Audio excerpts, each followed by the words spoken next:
How's it going, everybody? Welcome back to the 1894 there. We've got Pato with me here today for the preview of October. Let's get right into it. Right, so you haven't seen this fella before. This Pato is a new fella on our channel. I'll get him to introduce himself. Walk away, Pato. Yeah, so I won't go into too much detail. My name is Padder, but I'll be covering bits here and there in the 1894. I'm glad to be part of what you're growing here. So yeah, ready to go. There we go. Yeah, so look, it's an easy enough video to get into the preview for the month, but we won't pussyfoot around it too much anymore. We'll go straight into it. Home at Burnley. It's gonna be tough low block. We've been shown to not be we're scoring much. We're not breaking down low blocks very easily. We struggled to beat teams like Southampton, and we could end up struggling. It depends who starts. We could end up struggling here. And look, I won't talk about it too much more. Pat, what are you making of it? Yeah, I suppose when you look at the month coming up with 5 tricky fixtures, I suppose without sounding arrogant, this would be like the least competitive or whatever you like. Burnley. We've got a good record against them at home, and we should be. That it's a game we should definitely be winning. They haven't even started the season well. I think they've 3 draws, so that's a game we should be winning. And that's not even without sounding arrogant. But they always seem to stay up with Dyche, and towards the end of the season, they always stay up. So hopefully this isn't the start of their renaissance of staying up. Probably will be now. Look, we said this last month about Southampton. I know I think we both ended up at Southampton. It's tricky. It's gonna be tricky, but we should get through it. But last time we said it, we ended up drawing 0-0. So hopefully it's not that. It's another annual 5-0 thumping. But then a few days after that, now it's a bit of a weird one. Kicking off our 5:45 in the evening on the Tuesday. It's Bruges, and this is actually turning into a must-win game. Joe said it before the camera started rolling here. It's a must-win game because Bruges started off well. They got a point out of Paris. I'm pretty sure they beat Leipzig as well. So this is where we're currently sitting third in the Champions League group, and you can't go out and start resting big players. You can't rest the big players this match because this is actually one of the weird times where it's a big group game. A group game we have to win to make sure we get through. And look. Again, they're looking a good outfit. We're going to have to play everyone we can. But before we go on a tangent about Pala, what do you think of that?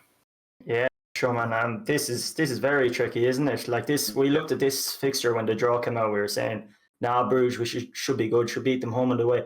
This is now must win, as you said. Like they're after getting a point off Paris and they beat Leipzig. So if we find ourselves drawing that game or losing it, we're still not qualifying and we're giving ourselves basically a harder situation that we should have, because obviously losing to Paris and we need to be beating Bruges away. We need to be putting out our full team. I know we've got a tricky game against Brighton then at the weekend, but I think this is the one where we have to be putting out De Bruyne, everyone, all the big guns. So, they seem to be a good team. I haven't watched them yet, but 4 points against them 2 teams have to be somewhere decent, No, dead right. Exactly. Dead right. If they're going out and we can see the 3 goals to Leipzig. Even if we don't beat this, we can still go out and lose to Leipzig very easily, which is troubling. So I'm saying we have to go out, we have to get these points. But then, like you say, going on to that, we have a 5:30 fixture then against Brighton. Finally, there's a game being shown on Sky. I can't wait for it, right? Brighton they've been great. They've been really, really good so far. Defensively solid, still playing that type of football. Honestly, all they're missing, and we've said it, I'd say for about a year and a half now,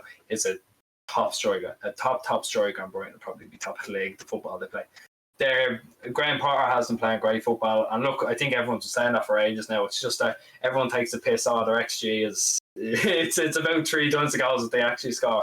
But that's what it's going to be. Like they're not just going to let us go to the Amex and dominate the ball. It's going to be we're going to have to we got beat there last season. We're going to have to realize we are not going to have 78% of the ball here. We're going to have to treat it as like they're a top team because it's the top football they play. They have threats everywhere. They have creative threats everywhere. Like Trossard has been, I think he started off the season pretty well.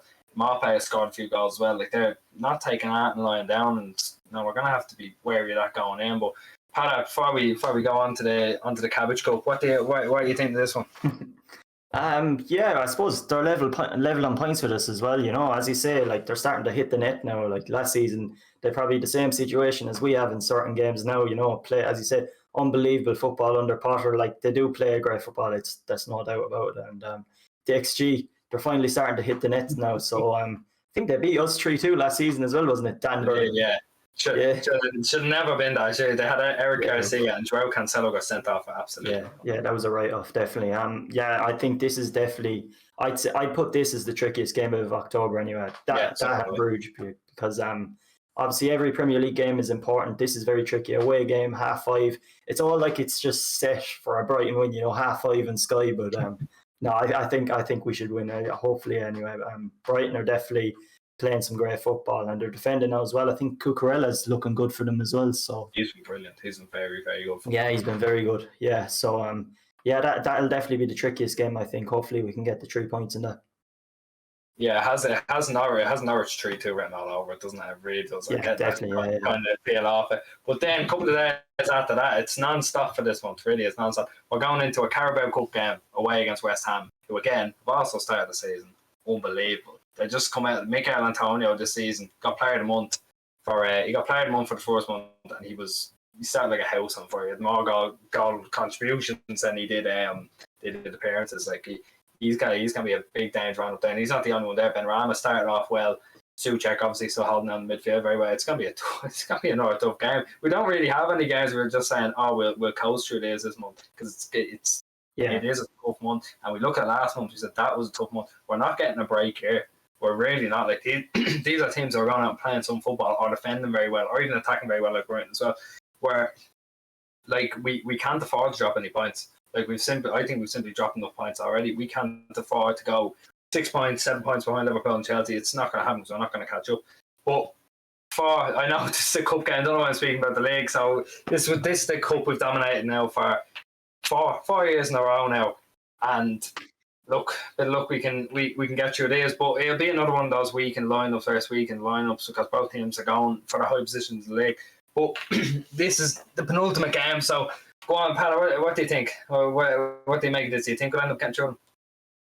If there was any team, I don't want any team to be the ones that knock us out after 5 years, but I've got a little bit of a soft spot for West Ham, but I don't think it's going to happen anyway because obviously we'll have a weakened team out. Our weakened team is obviously better than theirs. They're going to have to put out a weakened team as well. I was looking at their fixtures. They've got Spurs and Villa in between the games, so I think we should be going through no bother. But as you say, it's another tricky away game. 3 very tricky away games in October, and as you say, West Ham have started the season brilliantly, but I think they're going to have to rest a few of their key players for this game because, as you say, they're going for a high position in the league. But hopefully we advance through. We don't want to be going out of the Carabao Cup again, after like 6 years.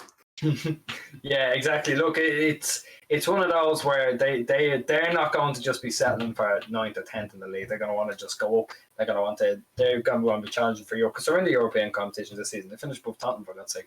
But now, on to the last game. This is another one where I look at and say this could be tricky because they're really only starting to play some great football lately. It's Crystal Palace. They came back from 2-0 against Leicester there just last weekend. The weekend before, maybe it wasn't the weekend before, a couple of weekends before that, they thumped Tottenham. They absolutely killed Tottenham, and we can't even score a goal against Tottenham. But Vieira hasn't playing good football. They've got some, flair players. They have Eze, they have Michael Olise, Will Zaha still playing as well. Like they have I think Eze is injured, but they have those good players. Gallagher as well, yeah. Well, who else was it? Conor Gallagher as well. Conor Gallagher, that's who I seen. The young fella they have on. He's very good. Look, Palace, they might sit back and just kind of get half counter. That's going to be the game. That's how plenty of teams set up against City.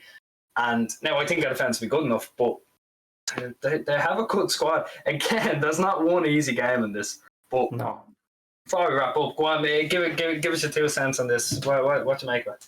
Yeah, it's another kind of a bogey fixture, isn't it? It's just like they can definitely hurt us. They have done it in the past. I think they got a draw and a win off us, remember? So they could do the same to us again. They've got, as you say, pace. They've got a good few flair players in Conor Gallagher. Yeah, Vieira's getting things going for them now. So this is everything written for us to win the 4 games in October and then go and lose at home to Crystal Palace at a 3 p.m. on a Saturday. But do you know what? I think if we just take it seriously and we're not too tired and everybody is fit, we can get the 3 points. We should be winning it, but it's definitely a bogey game. Crystal Palace, I think, under Vieira, as you said, coming back from 3 goals against Tottenham beating Tottenham by 3 goals. They came back from 2 against Leicester. So these are big teams, like ourselves, and they're getting results off them. So we don't want them coming to our gaff and stealing any points, Exactly. Look, realistically, there is no reason why we can't come out with, I'm including the cup game, there's 15 points.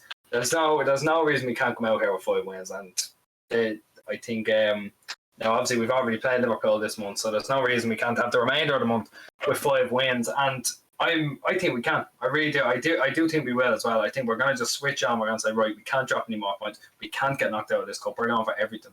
We have to just go out and play football, get through. But what do you think? Out of the 15 points, how much are they bringing home?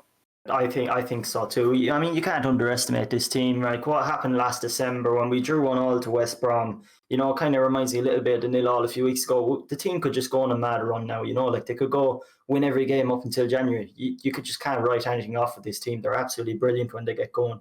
So I think obviously we're capable of winning all the games. I think Brighton is the one I'd be, I wouldn't say, like I think we can win it, but I could see us dropping points potentially to them. But I can see us winning the other 4. I can see us winning that game as well. Fuck it, we're beating Brighton. We're winning the 5. Yes, the confidence. Yes, confidence. So I say 15 or 12, but we're it could still be very easy to drop points. It's not a confident 15. It's more of a, I'm telling myself it's going to be 15. Yeah, definitely. Yeah, typical City. Exactly. But look, just because we've done this doesn't mean you're not getting your individual previews. So Pat will be back on a couple of them. We're going to get a few of the other new guys come in. Luke will be back on, Joe will be back on, yourself. So we'll wrap it up there. Thanks very much for watching. Let us know what you think. Let us know your predicted scores and all below. And yeah, thanks for watching. We'll see you in the next one.